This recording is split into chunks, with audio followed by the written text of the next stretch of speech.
Game your magnitude now of dollar weakness.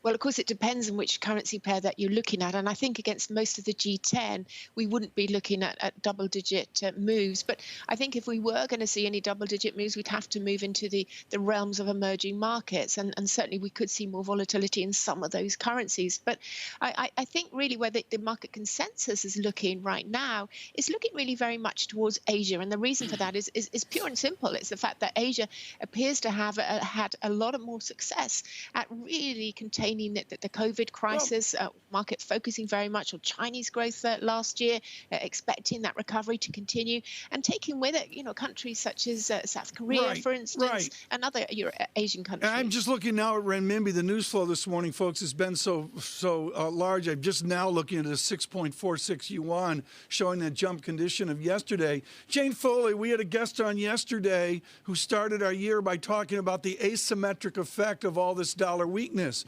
Is this dollar weakness about the strength of Asia, or is it a statement on America?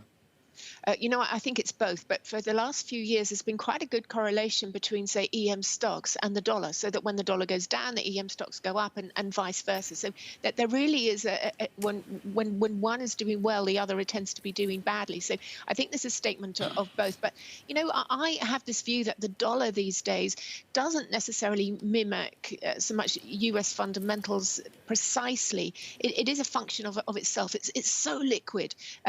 Fed policy, very, very, very important, but maybe less so at the US budget deficit, the fiscal policy and the politics. But, this can still create some drive into or impact on risk appetite. So, for instance, we still haven't seen the end of the election. That could potentially create some safe haven bids for the dollar in the next couple of weeks. But I think fundamentally, as long as the view is that cheap monetary policy is going to keep on undermining the dollar and push people into higher yields, you're going to see the consensus view towards a softer dollar this year.